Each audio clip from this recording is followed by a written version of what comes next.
Welcome to today's podcast. I've brought on Luke Layman. Luke, welcome. Thanks, Heather. Happy to be here. Super excited today. Please give listeners a little background. Where do you live and what do you do?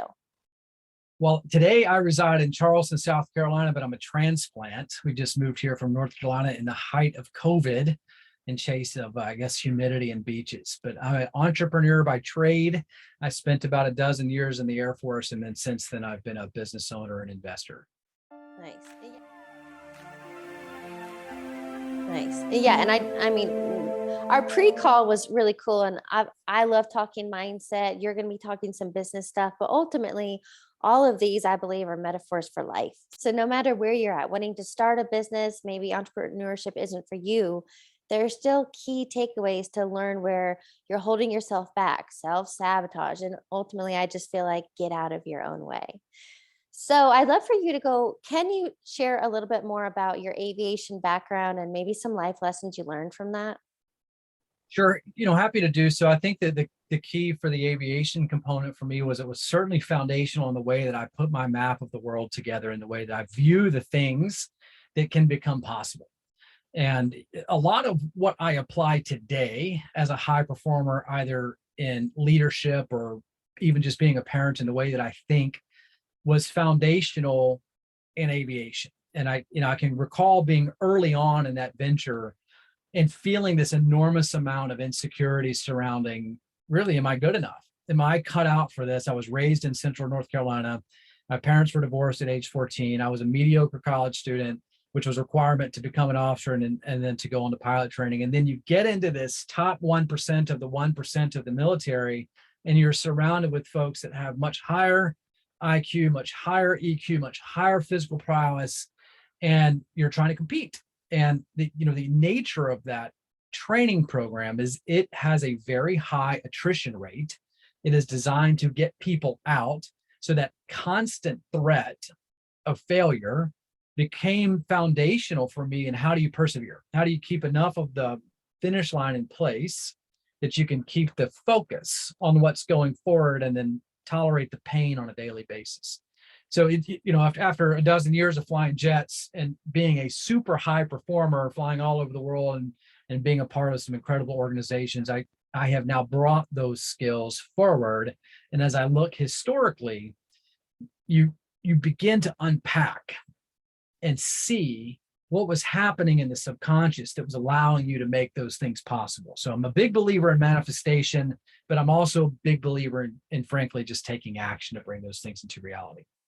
Yeah, but look, what you touched on there, which a lot of people might not even know, right? We don't know our own blind spots until you take the time and get curious and start questioning and become aware of how you're thinking and being. And you had the training to overcome the fear and comparison and all of that. But other people are procrastinating and self-sabotaging because they don't feel enough. Or, I love you can't compare your I'm gonna mess this up, but you can't compare your first chapter to somebody else's 24th. Yeah, right. I saw that. I think it was a Steve Jobs, but don't compare where I am today to where you are today. It's a simple version of that. That's right. Yeah. Yeah. And each of us hit different milestones and have different versions of success. It's interesting that you talk about self-sabotage. And sabotage is an interesting word, because I actually wrote a post about this the other day, because I would not have considered myself to be a saboteur. When I look historically, I have a lot of reasons to believe that I was succeeding, but that sabotage is what brings you back to the comfort level. And you say things to yourself that sound like scapegoats, and you allow yourself to say things like, well, I don't really want that anyway. I don't want that vacation. I don't want that freedom. I don't want that flexibility.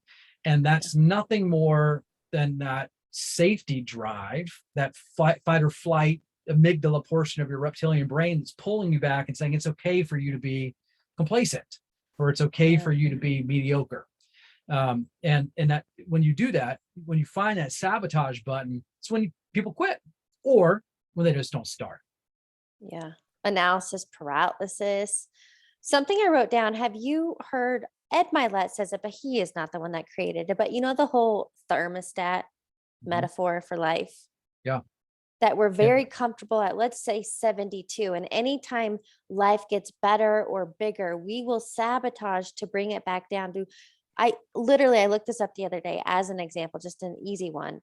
70% of lottery winners within like 3 to 5 years go bankrupt. That's right. What? Because they sabotaged this huge winning because it was so outside their norm. They wanted to get back down to what they knew. Yeah. Yeah, and I like what Ed says about that. I do fully subscribe to the concept of the thermostat. What's interesting to note about that is that what's happening there is that you're playing at the identity level. And, I guess the easiest way that I can make that analogy is that when you become a parent is one of those identity transitions that become so clear in your life, especially as a man, a little less so for a woman because it has the ability to transition over a 10-month period where you're growing a being and you can live into that concept of becoming a mother. But for a father, the first time it happens immediately. Mm. Yesterday you were not a father and today you are. Mm. And you got to live into it. You got to live into the behaviors and characteristics and what it looks like in your environment when you show up like a father. And some people really fail. Some people drink too much and they party and whatever it is. But the composition of that idea when lottery winners go back, it's that natural thermostat. I like that discussion, but it's frankly that they haven't envisioned or they haven't lived into the identity of what it means to be wealthy and to begin to think, act, and behave like a wealthy person. And that transition, when you follow the be, do, have model that I know that you talk about in your podcast, is that if I want to have the skills necessary to become a fighter pilot, stick and throttle movements, cross check, external scan, the ability to roll inverted pull and fly at 300 feet above the ground at 300 knots, is I have to first envision what type of person that would be. Cool, calm, collected, the ability to make decisions rapidly, to disseminate information, to communicate, be accountable, show initiative. And I think that's the same thing that happens. But the interesting point about that, Heather, is that you can do it in reverse. So if 70% of millionaires who inherit money, lottery, inheritance, whatever it is, squander that money, I can also apply that in reverse order. Because I can first become the identity of the person that I want to become. I can become a fighter pilot or an entrepreneur or a parent before I ever know what it's like to do any of those things. Okay, you saying that reminds me of I know Bob Proctor says if you can imagine it in your mind, you can hold it in your hand. But somebody else, I don't know if it's Neville Goddard or who, it doesn't matter. But ultimately, that everything is created twice, once in the imagination and once in the real world. So you're right. Like you have to imagine it first. And then I'm big believer. We're all manifesting every day, whether or not we're aware of it. But if there is a clear desire that you want to manifest, I'm a big believer of you've got to let go of the how, because we come from a very limited perspective. So I'd love for you to share your ideas on that, like creating belief and evidence. And then maybe we could even touch on what we did before recording is the new Maverick film. Sure. Well, let's go in that sequence and we'll talk about Top Gun here and Tom Cruise killing it, flying at 200 feet in a 2-minute tunnel there. That's super fun to talk about. But I think that the view that I have on the world right now, and the reason I do these, Heather, and the reason I create my own podcast and talk to you is because I want to create expansion for others. And if I can help someone see a version of the world that they had not yet seen before, then we can all win together. And that rising tide floats all boats concept. Yes. But the answer to your question there is that what we don't realize about our body is what the subconscious does for us. And the differentiation between that prefrontal cortex and what's happening at the subconscious or even the unconscious level. And a good example of that, when you ask the question and you allow your subconscious to go to work, there's 2 anecdotes that I think are very important for people to realize. The first is when you lose your keys. If you can't find your keys and you toil about and you turn the house upside down, or if you just stop and you just say, where are my keys? And then you go about your business, is that you allow your subconscious to go to work. And you go vacuum for a second or you do whatever. And some number of minutes later, you come back and go, think I should check. I might have left those things in my car. And it's because your subconscious is going to work answering the question that you gave it. And it happens on things that are much larger. And, a tip, a tool, a trick, or whatever that I would offer your audience is that the last thing that you should do before you go to sleep is you give your brain a task and just to ask it a question. What could become possible? How do I make $1 million? How do I make $1,000? And let your subconscious go to work. But there's an interesting component in the study of psychology and psychiatry that I know that you're a studier of, is how your brain holds reality together. And that difference between what you think is real and what could just be a dream. And the example is, I have this recollection in my mind about being at the boiling river in Yellowstone.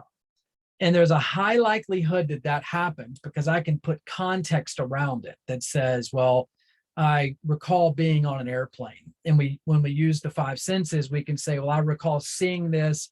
I know the smell of the sulfur or whatever it was that was emitting from the boiling springs. And then when I can put those pieces together, I say there's a high likelihood that that happened. But your brain only holds that reality together, and there's only a very small connective tissue between what can become possible, which is why in that manifestation component, we try to apply all the sights and sounds and smells to it so that you can breathe that into reality. So I know we're kind of getting a little head in the clouds there, but to come back Not into to me. not to you, to being a CEO of the company is that I have to first ask, what's it going to look like? If I am the CEO of $100 million company, or if I'm just an entrepreneur, I have to embody what that first sale looks like. What does it look like for me to do the transaction where I take someone's money with confidence and I deliver them some other good or service in exchange for that? And when I can envision it and I can make that thing become a reality, I can get it as close to that 98% solution of being in the boiling river without ever having set foot in the boiling river. You know what else I like? We all know that athletes use visualization, right? When they visualize the race, when they visualize the play, and then they go crush it in the game or Olympians, whatever. But my thought on that is I get really clear on what I want, and then I focus on the inner work. So thinking and feeling in aligned with that end desire, but I don't focus on the how. So Mhm. in business terms, I know it's a little different because business, you're moving a lot of pieces. I wear a shit ton of hats as a solopreneur. So how would we relate, quote, manifesting in the business world? Yeah. So for me, so intention, attention, and energy are the three that I follow there. Okay. And when you look at anything that you found in your life, the first thing that you do is you have to think it. You have to intend for it to happen. So when we do that, so that the other version of that is thoughts precede feelings, which precede actions. So you kind of brought this up in the beginning, but when we think it first, that is what opens the door to what can become possible. The next step of that is our ability to take the thought and turn it from an intention to then put attention to it. Same thing. If I want to lose 10 pounds, I say I want to lose 10 pounds. I only intend for it to happen. And then when I intend for it to happen, I focus my attention on it. And this is, again, Ed Milet talks about this all the time, is the reticular activating system. It goes back to this concept of being able to see when you set your eyes and you say, I want to get a black Lexus. And Mhm. all of a sudden, all these black Lexuses start showing up in your environment. It's because your brain's going to work for you. So when I set my intention first and say, I want to be a fighter pilot, Yeah. then my attention through my reticular activating system begins to show me all the tools and resources that I need. And it's my choice now to straighten those things up and to take action on the things that I can take action on that give them my highest priority or highest return on investment. But I would argue, the difference between me and an entrepreneur that's just starting out is frankly that I just have seen enough of it that I have the faith to be able to believe in it. That I know that there's no natural constraints telling me that even as a solopreneur that I can't grow $1 million or $5 million a year business. Those are things and stories that I tell myself to hold that belief together. Okay, so here's my question for you. One, before I ask that, when you were talking about the RAS and the black cars, I want to know and let everyone know those black cars were always there. But now that you're focused on them, now you're like, "Oh shit, I literally experienced that years and years ago. My car got totaled, I got T-boned, and I decided I wanted a trailblazer. And then literally I got to experience that literally everywhere, like every block, every light. I was like, God, there's trailblazers everywhere. I don't want that anymore. Here's what I want to ask you, because I feel like you're very in tune, you're very aware, and clearly you know you're implementing what you preach. How did you get into all of this? Who taught you? What life experiences brought you to this? Sure, that's a little bit, um, that's a longer story and a little bit more open-ended, but my journey into this was actually through failure and through turmoil and tragedy, like most people's are. When they hit some milestone that becomes unexplainable or seems to be unachievable, and for me, it was divorce. And I'm not divorced. I'm extremely happily married, and I'm happy to talk about it. But sitting at that 7-year itch of feeling that divorce, and a therapist said, "You need to go research have do be," and I go, "I don't know what the hell have do be is," right? So I begin to see it, and I study it, and I look into it, and I go, "I don't know what you're talking about." But as I unpack that, and I began to understand it again, that reticular activating system went to work for me, and podcasts become revealed to me, and things to read become available to me. And I remember reading a book, and it was doing an exercise. It was a Carl Jung book, or Carl Jung exercise, that was a active imagination exercise where you play both parties in the conversation and you write them down. And it was in that conversation that I really opened it up to the concept of just not being enough. And that word enough is what stuck with me. And that really opened the transition up until the next version of me. That was your belief that you weren't enough? Is that what you're saying? Yeah. And it Okay. was manifest in my life. And it was what was holding me back. I was Mhm. probably 15 or 20 pounds at least overweight. I was working 70, 80 hours a week. And it was this belief that I just couldn't do enough. And you don't use those words. You don't say I am not enough. You say I could just do a little bit more. Or if I could just get this next contract, or if I just had some capital to invest, or if I just had a little bit more time. And we use these stories, but when you flip it Mhm. and you make it become possible that you can also do one without the other. I can also grow a business and be a family person, because it's not a matter of A or B, it's a matter of finding a way to choose A and B. Mhm. So really the release for me was simply, you're enough. You are enough. And it was getting to the end of the day and putting a pen down, saying you can go be a dad now. And what had to become possible for me was this version of realizing that I had to open my aperture, and I had to find other ways. I had to Yeah. grow a team. I had to trust in others. I had to release. And for someone who's got, either borderline or undiagnosed obsessive compulsive disorder, it's super hard for me to release and say, if it's good enough for me, it's good enough for someone else as well. And I'm going to take their work as good as mine. Don't you think though behind the need to control is a lot of fear? Absolutely. Yeah. Yeah. Hands down. And for me, the two, and on that journey, the two greatest fears, and again, I am the same as every single person listening to this, Mhm. is I have two greatest fears, and they are the fear of inadequacy and the fear of judgment. The difference is that I'm present to it, and I don't allow excuses and scapegoats in my own life. So when something isn't working, I look at it to say, where am I being unresponsible or not being accountable? And where am I experiencing the fear? And it happens all the time. If you think that it's scary to have the idea of allocating resources or time to start your business, try trying to do it when you're going to go spend $1 million to go grow a component of it, or when you put $1 million at risk. And that's a whole different discussion, Heather, because we can talk about, what the universe will trust you with. And if you can't handle $10, you can't handle 1,000. It's this incremental approach Yeah. about how you can give as well to be able to get back in. So for me, to answer your question though, it's this fear of inadequacy. And I experience it all the time.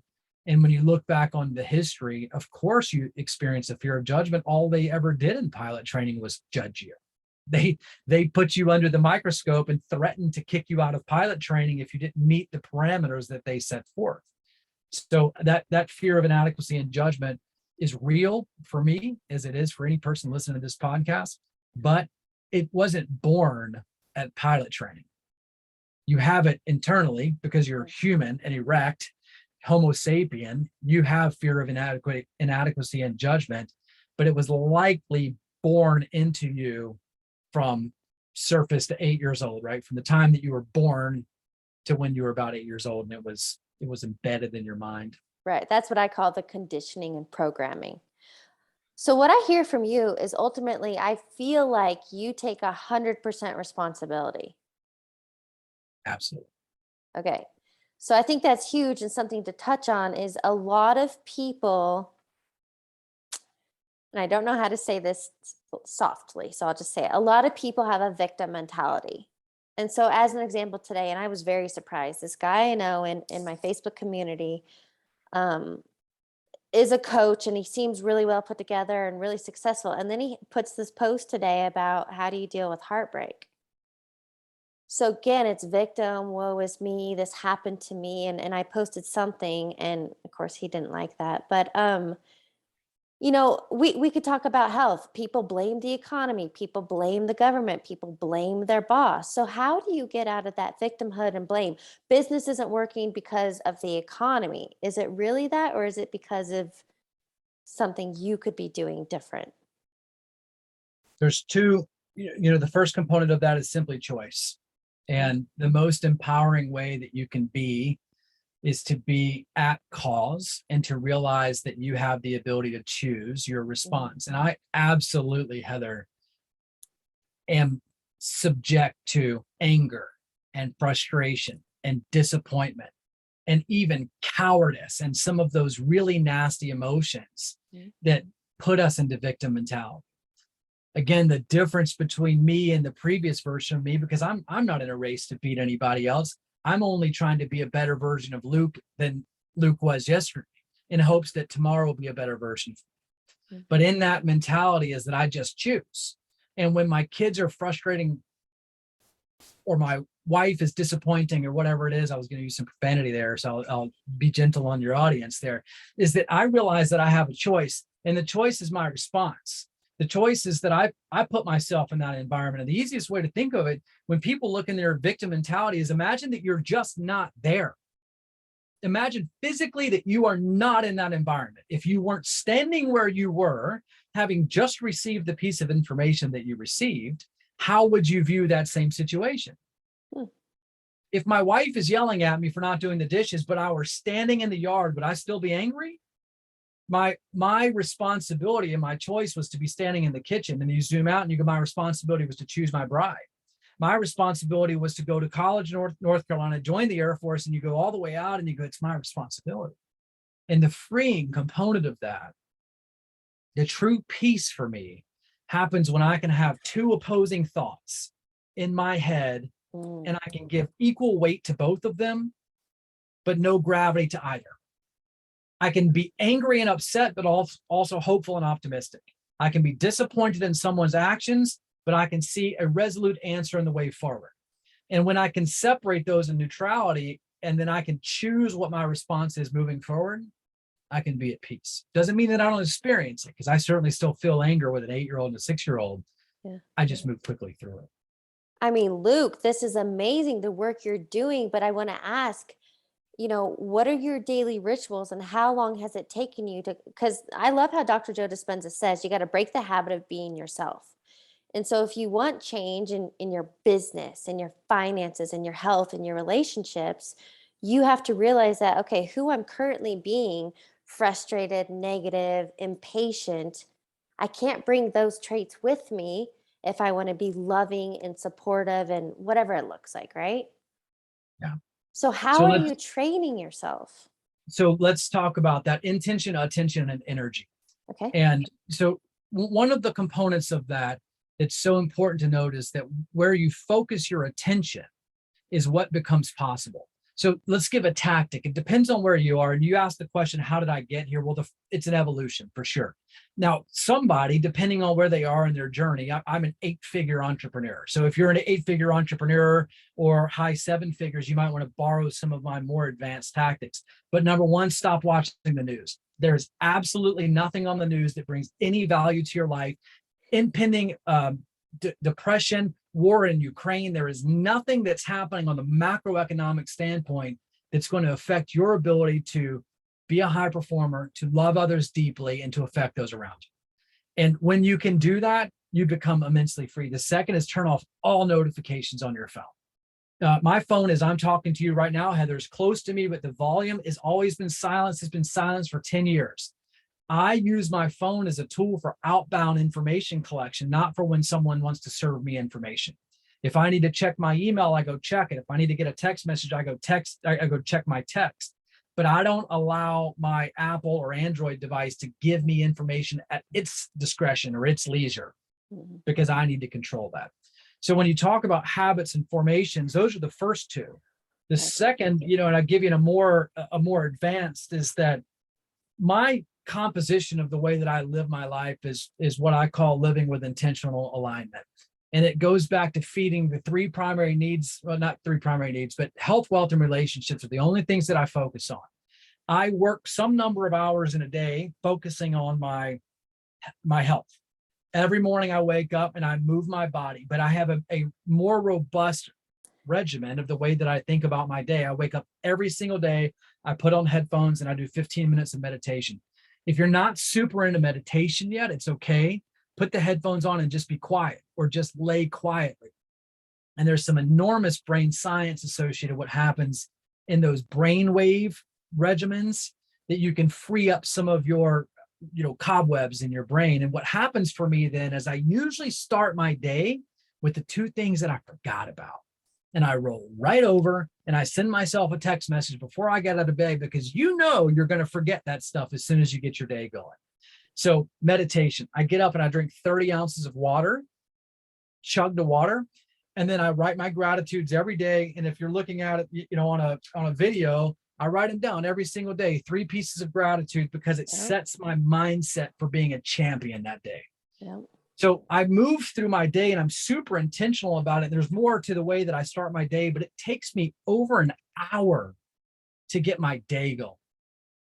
But what happens is when I get into the high productivity work, I know exactly what needs to happen for the needle movers.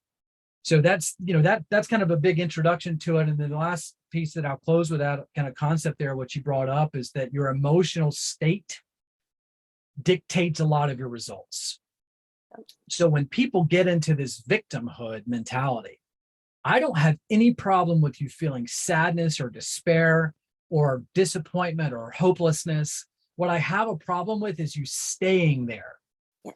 One of the most freeing things that people can do is ask, how long should I feel this way? I'm furious, pissed off at my kids. How long will I allow myself to stay here? Because almost assuredly, when you give yourself the answer, it's going to sound stupid.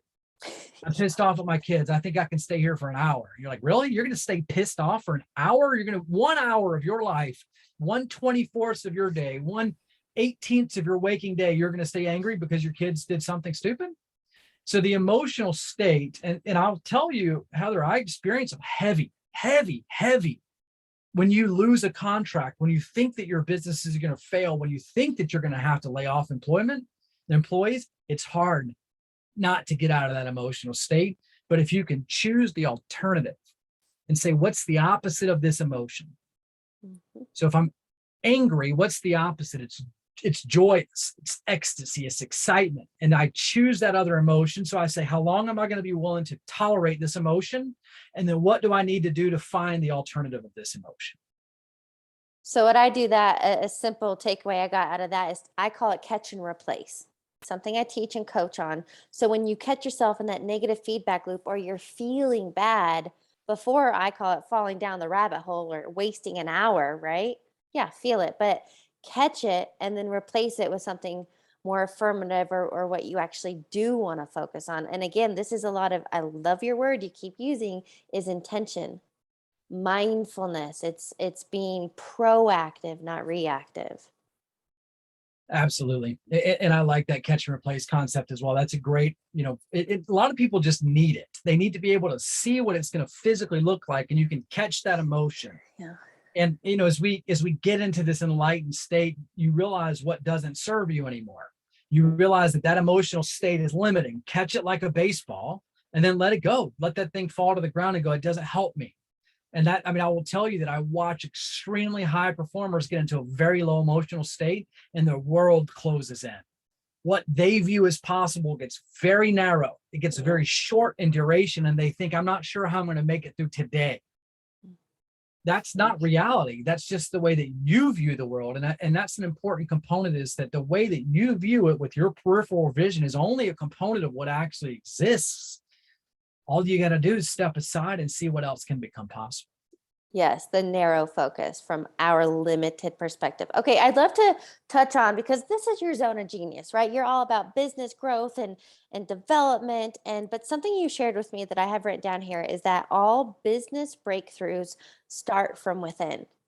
Because there are a lot of entrepreneurs and business owners out there. So whether somebody's wanting to start or grow, what breakthroughs start from within? What do you mean? So there's an Einstein quote that I love referencing, and it says something about problems cannot be solved on the same plane of consciousness they were created. And I'll butcher the quote because I'm not sure, and I've seen it quoted in multiple different ways. I've never met Einstein yet. But the point is of that quote is that when we confine ourselves by what we believe is possible for us, becomes the highest level that we can rise to. Mhm. And there's some colloquialisms that you can say above it, but you rise to the level of your aspirations and you fall to the level of your preparations. And there's that little window of where you can operate in, but you have to first make room for what can become possible. I will tell you, in 2017, I was fat. I was overweight. I was overworked, but there was literally nothing happening in my business that I had not created. And I use business a lot, but business can be an anecdote, because life is simply a reflection of you. What the universe gives you back is simply showing you what's inside. So if I view that as impossible, I couldn't possibly grow my business because I don't have the capital. I think at that point we were doing $3 or $4 million a year in revenue, and you say, well, I don't think we can get to 15. Who says? You said. You said that. That's what I was telling myself. And I had to first change what I was willing to accept as possible. And that's the advice. That's the counsel. That's what I would offer people, is just accepting what can become possible. You don't have to know, like you just said, Heather, you don't have to know the how yet. Let your subconscious go to work. But every single time that I made something available to me as possible, I manifested. I just moved to Charleston, South Carolina. I had no clue how I was going to make that happen. My business was in North Carolina. It all worked. It all worked. And here I am living on a beautiful waterway in South Carolina. But I had to first set the intention. I had to first make it become possible. There was a point in my life, and you zoom it all the way back, and you look at every single thing that became possible. How did it become possible that I became a top tier instructor pilot in the United States Air Force? Well, at first I had to have the idea, sophomore year in college, that it could be possible for me. And then I had to take that next step and that next step. But at some point, I didn't even know that I could ride a bike. Riding a bike seemed like a monumental challenge, but it wasn't. And that's the component, is that when you're in it, when you're sitting in it, it seems so wildly difficult. It seems like it cannot be possible for me. My neighborhood has a bike full of, or a neighborhood full of bike riders, but it's not possible for me. I see all these entrepreneurs out there starting businesses, but it's not possible for me. I want to have a $10 million business, but it's not possible for me. I want to exit. It's not possible for me. I want a loving relationship full of sexual intimacy. I want a loving relationship with my children, but it's not possible for me. And we find ourselves telling these stories all day. So that's the punchline there, is, in order for it to become possible, you have to open the room for the possibility inside yourself first. Yeah. And I think it's the whole idea of you we're very good and naturally talk ourselves out of greatness. Why don't we try shifting and talking ourselves into greatness? It's hard. And that's, this is the hard part for me, Heather. And this is the realization, is that your body is designed, your brain, your amygdala, the entirety of your limbic system is designed to keep you safe. It's not designed for you to be great. It's designed for you to be safe. It's designed for you to be a hunter or gatherer. And when you look at it on the evolutionary standpoint, is that our bodies are not so much different in 2022 as they were in 1980 or 1900. We're still Homo sapiens. We're erect, right? We walk on 2 feet. We think with our brain. But what becomes possible is when we can use our prefrontal cortex and we can allow our thought processes to override our safety mechanisms. But I would just tell the listeners, it's not your fault. You're not designed for your body to naturally work for you in that capacity. You have to choose that to become great. And you are no more or less capable of it than Heather or I or anybody, because we all have the same natural disposition for it. You just have to choose it. Luke, preach. Preach. Okay, so question for you, because I feel like we've touched on a lot of different subjects, a lot of things today, but there really is a common theme. So I'm curious, your perspective, what is the key takeaway you want listeners to get? I have a lot of them. The first is that you do not have to sacrifice and that you can choose to live from abundance. Yeah. That the abundant mindset is first a choice. Yeah. And that goes back to the gratitude that I have every day. I don't have everything that I want in life, but I am grateful. But I can also be discontent. And I can hold those two in my mind and give them equal weight. I can be grateful, but also be discontent, and let that be peace and let that be happiness. So for me, I choose intentional alignment. I choose that what my business looks like is a mix of health and wealth and relationships. And I make sure, frankly, when it comes down to the end of the day, I work very hard. But if you look at 8 hours, I sleep for about 6. I feed my body for about an hour. I feed my mind for another hour every day, and my health is sustained. My relationships, they get a lot of time and energy. But the last thing that I would just tell everyone is that it's not a matter of choosing A or B. It's a matter of choosing A and B. And when you can open your mind to what becomes possible, the rest will fall in place. You brought that full circle very well. Thank you for that. I'd love to wrap up the interview, so I have a few rapid fire questions for you.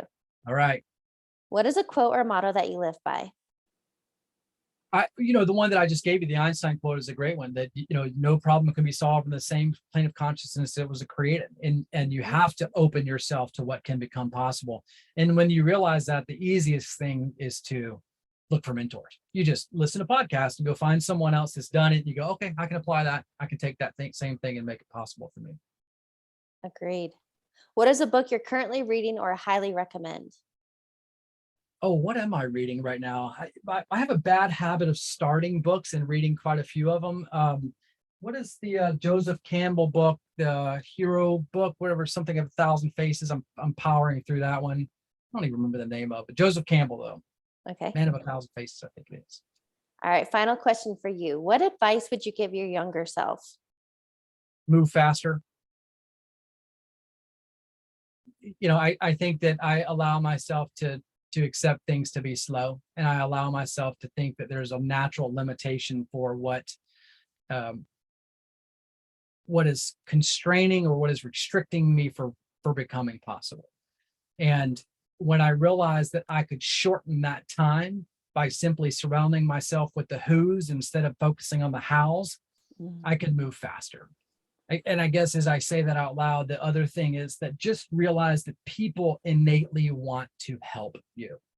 I don't have an enormous amount of time, but I help people all the time that want to be helped. And when someone comes with a genuine question to me about how they can make something possible for them, I'm always happy to help them. And it doesn't come with a bill. So move faster. And then I guess the second component of that is find help. Yes. I love that. Luke, I seriously love today's conversation. Thank you so much for joining me. Absolutely. It's great to be here, Heather.